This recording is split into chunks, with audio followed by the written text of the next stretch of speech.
Shakur Stevenson tumawag sa kampo ni Devin Haney. Nakahanda raw si Stevenson na pumalit kay Ryan Garcia kung biglang atras sa April 20. Lumalaban sa lightweight 135 pounds si Stevenson pero nakahanda lumaban kay Haney sa 140 pounds. Malupit pala si Stevenson kung ganun mga tol. Papalag kahit unang akyat sa 140 pounds. Baka naman kunwari lang itong si Stevenson. Pagdating pala sa mismong laban biglang mag-demand kung siya ang papalit kay Ryan. Hindi kasi magandang nangyayari ngayon kay Ryan Garcia. Mental health ang isang dahilan kung sakaling atras o kaya magdahilan na may injury. Kung sakaling papalit si Stevenson mga tol, magandang laban din kay Haney.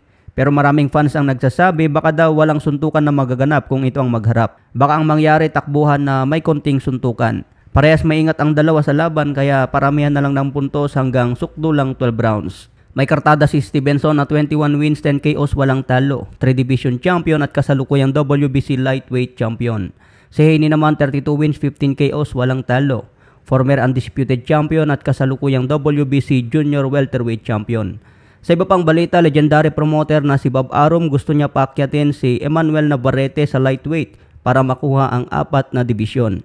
Nakikita ni Bob Arum na katulad daw ni Roberto Duran itong si Emmanuel Navarrete. Gusto ni Bob Arum na bigyan ng mas malupit na kalaban si Navarrete.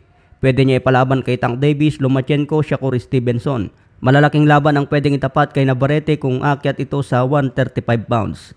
Siyempre makikinabang dyan si Bob Arum. Malaki ang kikitain kay Navarrete kung mapalaban sa malulupit gaya ni Tank Davis. May kartada si Navarrete ngayon na 38 wins, 31 KOs, may isang talo. Kasalukuyang WBO Super Featherweight Champion. Sa iba pang balita, wagi sa kanyang comeback fight ang dating world title challenger na si Genesis Azúcar Cervania. Panalo via unanimous decision kontra Chinese fighter na ginanap sa Vietnam. October 2022 ang huling laban ni Cervania, kaya ito ang comeback fight matapos ang mahabang panahon na pagpapahinga sa boxing. Edad 32 pa lang si Cervania at gusto ipagpatuloy ang karir. Sa ibang banda, pambansang kamao Manny Pacquiao nag-e-ensayo na, baka biglang may kasa ang laban kay Conor Benn.